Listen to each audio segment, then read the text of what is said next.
So the time now is about 11:14 on Wednesday, January 18th. And last May, I converted this particular raised bed, a couple years old. I converted that into a wicking bed with this raised pipe here.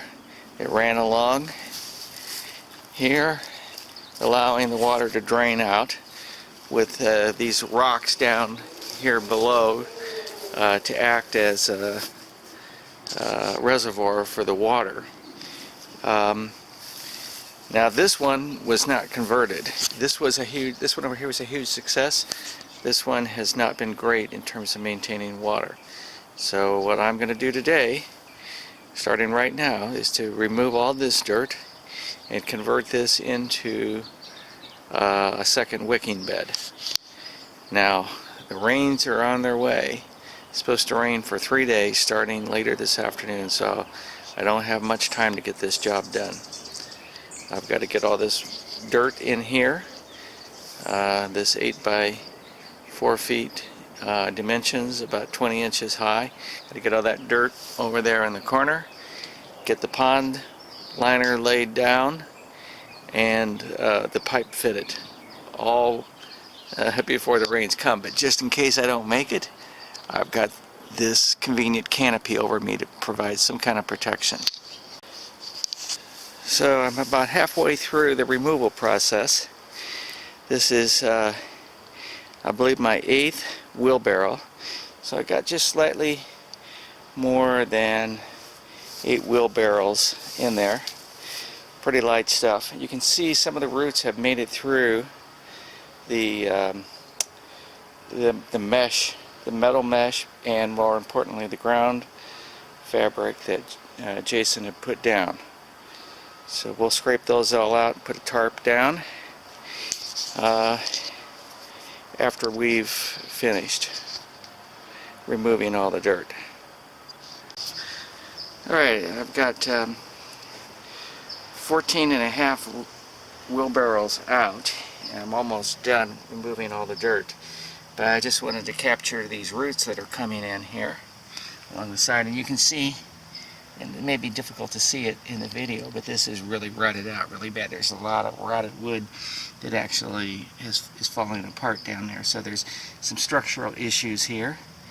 But the guy, the master of the operation, the master construction overseer, indicated that he did not want anything done to protect these.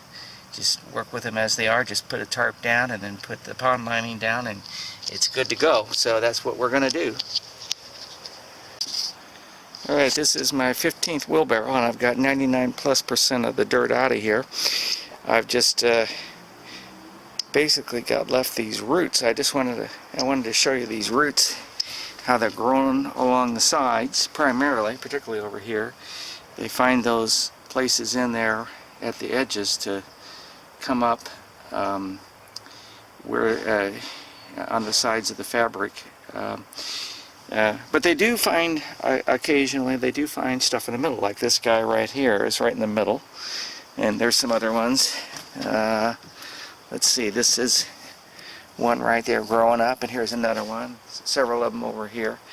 So the fabric is just not 100% foolproof. And now they didn't have much in there that they were growing this year, so it wasn't getting much water. But if this is good soil and it's full of water and nutrients, these roots will come in here and start growing like Sam 60.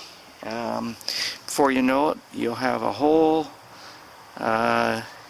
box full of roots. So I'm going to go ahead and trim these out.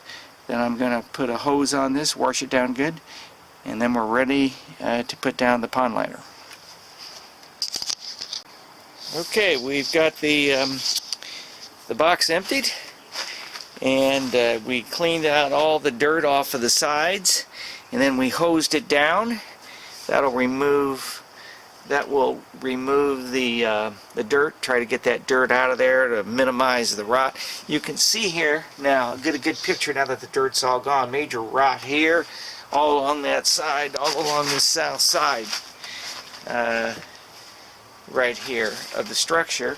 Some over here as well on the east side. Now I actually pulled a big old earthworm right out of that board right there. It was crawling around. Now if you notice over here, the rot's not quite so bad. Over here on the north, so I'm sorry, this is the north side. Let's see here what's. I'm sorry, let me clarify that. This is the side that faces south. This is the side over here that faces north. And then this side right here would be facing north. So interestingly, the south facing side right here is really heavily chewed up. And the west side is pretty well chewed up as well. Now, but the sides that are facing north and facing west aren't so much. So yeah, so I'm not sure how to explain that, other than maybe that there's more water accumulation. You can see how the water is puddling over here, so I have a feeling that the water was puddling over here on this side more. Now you'll see here there's some pretty major rot down here on this particular post. This guy is really getting, he's got a good inch or so of rotted wood there, which just is exposed. Now,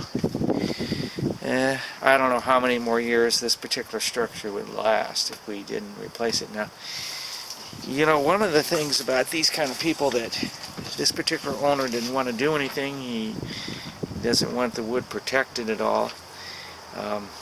From the standpoint of running our business, we'd like to see these kind of people, because, in a way, because we can count on them being back in about 5-6 years after their structure decays and falls apart. On the other hand, we hate to see, as a person who stands behind their work, they hate to see people use substandard materials and have things just fall apart on them like that. Now, I would like to also point out that this is in Los Angeles, and it's been a pretty drought time in the 3 years or so that this particular structure has been up, and there hasn't been a lot of rain even in the winter, and the structure has not been very well used. Has not been used much. It's been used some, but not a lot. And yet there's this amount of damage. If it had been in a rainy climate, or and the wood that was in there was not even that good a quality of dirt. It had a lot of amendment in, and not so much good topsoil. So if this had been in a rainy environment, or well watered, heavily used, with a lot of dirt in there that held the water in, it would have been this structure might be over by now. It might have had its lifetime, and you'd be seeing stuff come out. Already you can see stuff growing out here through the side because it's been warped. They didn't do anything here to really secure the boards together like we would do. Anyway, we're on now to the next phase of the project. We're gonna go ahead and put that tarp down, and we'll get that pond liner down, and we'll have this project done in no time at all.